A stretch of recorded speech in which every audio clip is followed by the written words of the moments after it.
Good morning and welcome back to another East Capital webinar.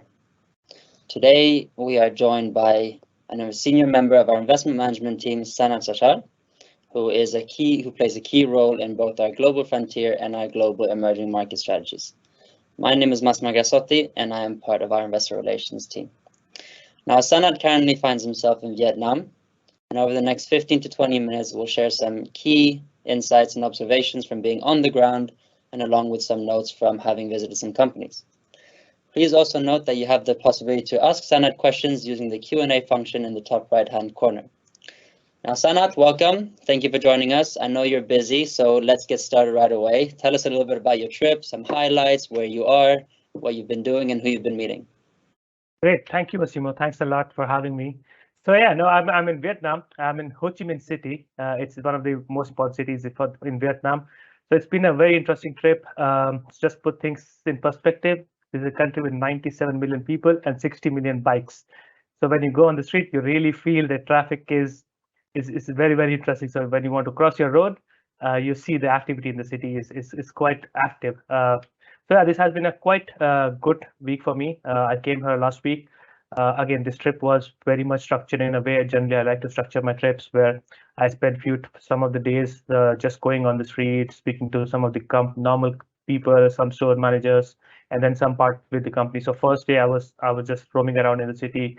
I visited a lot of grocery chains, stores which we have invested in. So my idea of investment is all about if you want to be an investor in a let's say a grocery chain, first you want to see that whether you want to be a customer there, and then what's your experience of buying, and this is how you build your investment thesis, that how customer perceive this kind of change. So I think that first day was based on that, and next 3 days I was speaking to a lot of corporates. So I met almost 20 plus corporates in a one-on-one to small group kind of meeting setup, where I was trying to understand their business models, how are they going to see their market next year, what are their growth plans, what are the capex and things like that. So it was a mix of real world, let's say, and the more of a meeting room structure where you understand how the growth is going to be.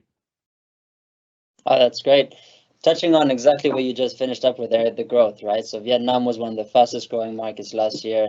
We saw a little bit of a tougher time towards the second half of 2022. What can we expect for this coming year? Yeah, so as you rightly mentioned, Vietnam was one of the fastest growing markets globally, actually. So last year, GDP growth was around 8%, which I would say is one of the highest, or let's say one of the top 10 in the world.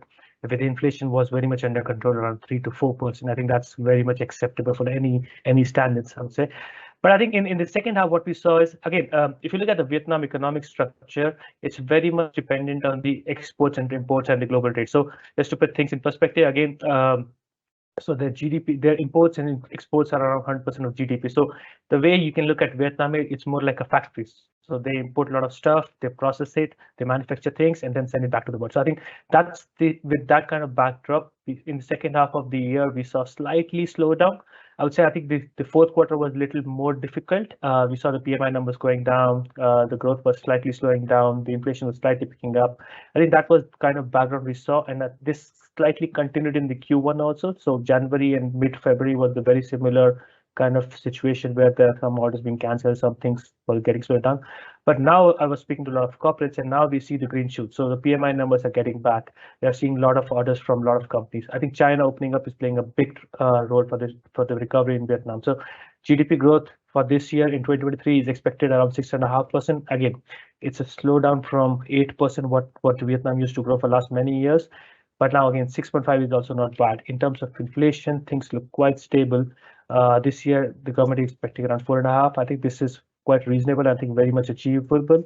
For January, February, the numbers were very much in line. So January CPI was around 4.9, February was 4.2.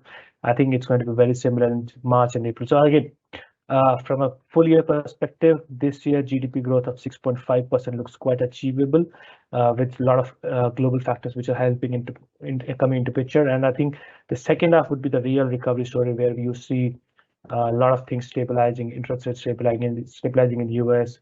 Vietnam would not increase any more interest rates, and I think this is where you see the big pickup happening.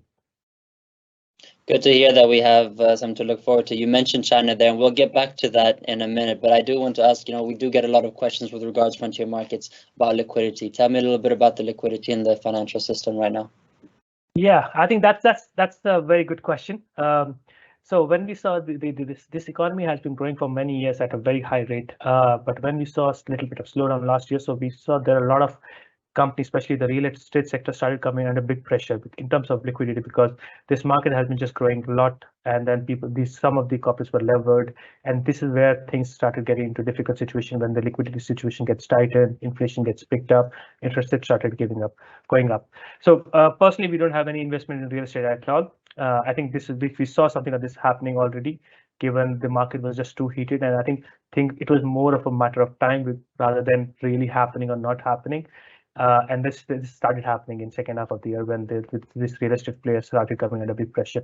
But the more challenging part was the banking system. So again, real estate market doesn't play on its own. So it is always linked to the banking system because these are heavily leveraged players. And a lot of banks started getting a lot of pressure on the NPL side, on the liquidity side, because again, these banks were giving loans to these real estate players, which were getting a little bit of a problem.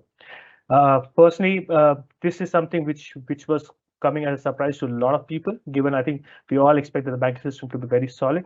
We only have exposure to one bank called ACB, Asia Commercial Bank.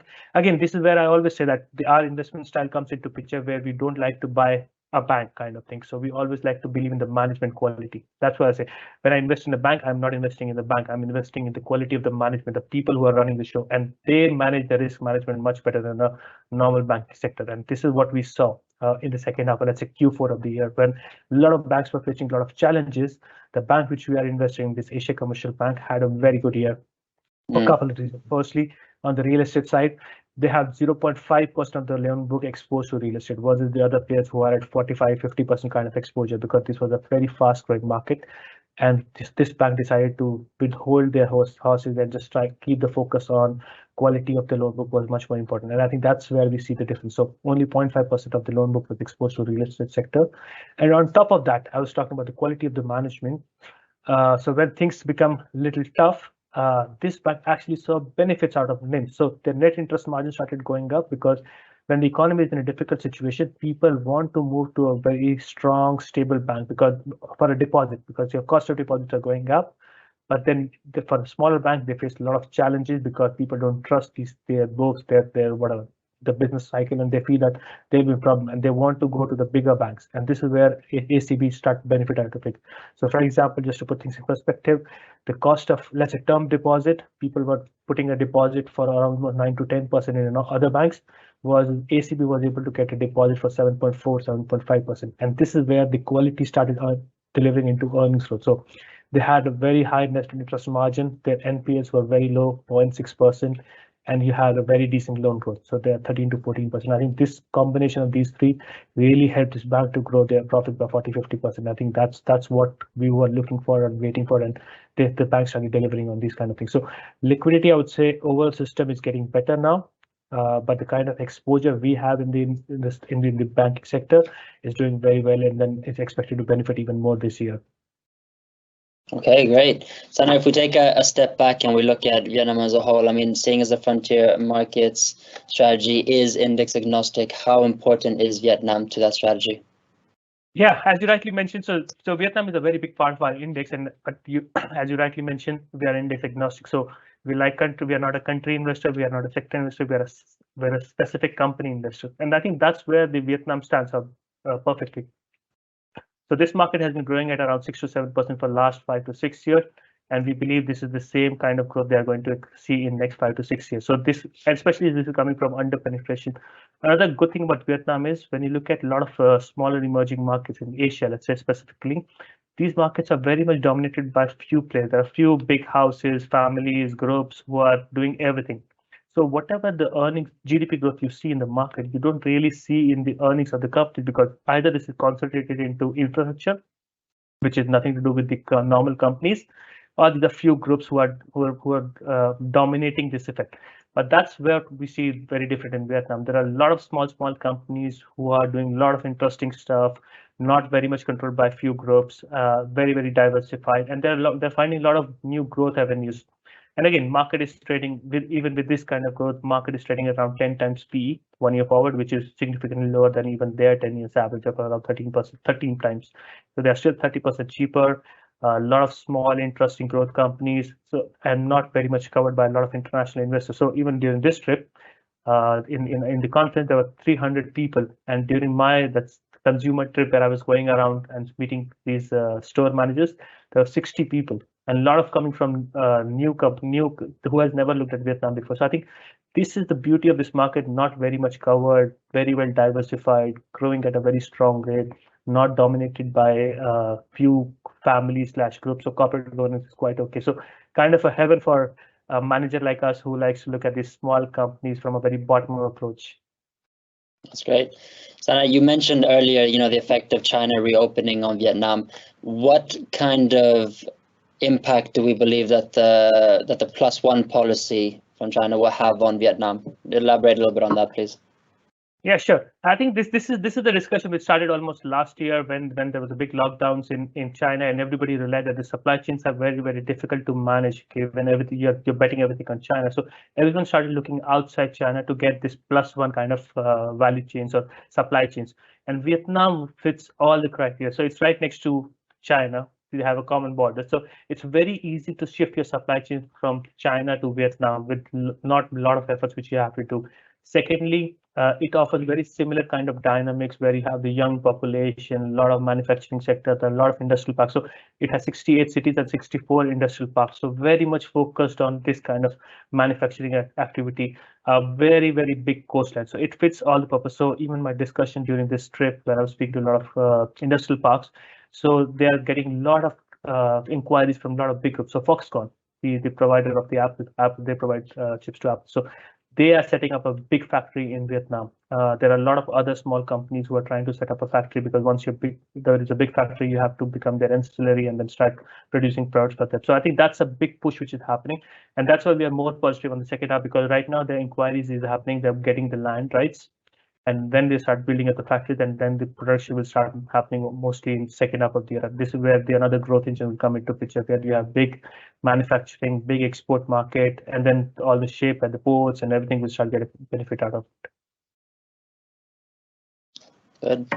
Sanat, we actually have a question from someone dialing in here, but they're asking about your trip, and they're asking if you can mention which company has had the biggest impact on you and why on this trip. Great. So I want to thank this person first to start with, because I like to talk about companies rather than the countries and the sectors, because I think that's more of my investment style, our investment style, that we like to focus our attention on the companies. So one company which I met, and actually this is not a new company, we have been meeting this company and investing in this company for almost 5+ years now. This is an IT service company called FPT. This is a typical IT company. So if you look at this IT sector, IT outsourcing sector, most of the emerging markets have been trying to get this one right, because optically speaking, this looks like a very simple idea to get your foreign reserve, because you don't have to invest massive capex, you don't have to build big manufacturing plants and all that stuff, and then you just need a few smart people, few young people who have some IT knowledge, some internet connection, some PCs, and then you get it done. And this is a big source of revenue or slash foreign reserves for a lot of emerging markets. But the problem with this concept is, I would say a lot of small emerging markets are trying to get it done. But I think India is the only country who has actually did it well. But the reason why other people are not able to do it is infrastructure. I think most of the countries miss that there is an infrastructure required, and the infrastructure is slightly different than a typical manufacturing infrastructure. For example, this company, FPT, they have 20,000 engineers, and they have attrition rate, and this is very similar to in this industry, that the attrition rate is 15 to 20%. So every year you need 4,000 new engineers who will be joining just this company. And this company doesn't have work in isolation. You need to have a couple of other companies which are doing the similar kind of business. So this company identified this problem, that the Vietnam, let's say, public education structure is not strong enough to provide this many engineers to the society. And then they started investing in universities. So they have their 5 universities and 5 vocational training. So they started providing the kind of education you'll require to work in this industry.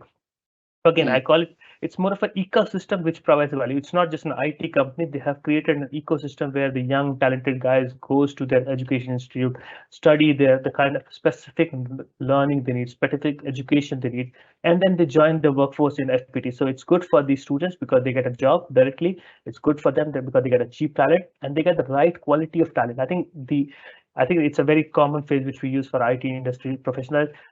Their knowledge is one, the academic knowledge is one, but the practical knowledge which they need to really work in the industry is very different. And I think this company provides that. So this company has been growing at around 20% every year for the last 5-6 years.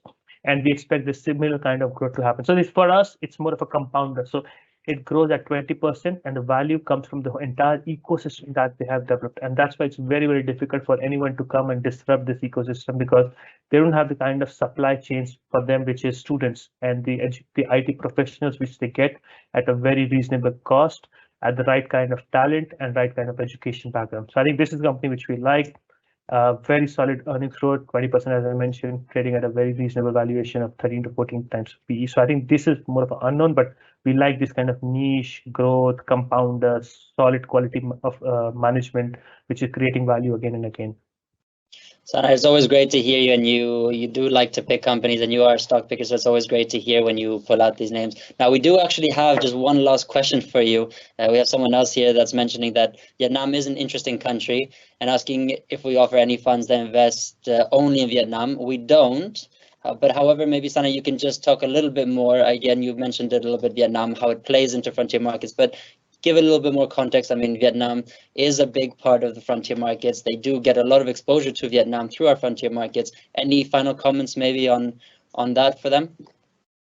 Sure. I think as you rightly mentioned, we don't have a dedicated Vietnam product, but our frontier strategy has a very big exposure. So you can go to fact sheet. So our exposure right now is around 30% to Vietnam. And again, we don't want to offer you pure Vietnam. The idea is to find the best of the companies in Vietnam who has this kind of niche which is playing out, which is not very much known by a lot of other investors who's trying to figure out. And given we have been investing in this market for quite some time, we have the kind of local knowledge and these small companies which are budding up. So I think that's what our offering is. So I think Frontier Market Fund is a very good exposure to this theme. Perfect. Sanat, thank you very much. I'm going to let you get back to your trip. Look forward to hearing more from you when you get back. And to everyone dialing in, thank you very much for taking the time. We are always more than happy to set up one-on-one meetings with any of our investment management team here, whether it's Sanat for Frontier Markets or anybody else for the other strategies. So until next time, thank you very much. Thank you very much. Thanks a lot.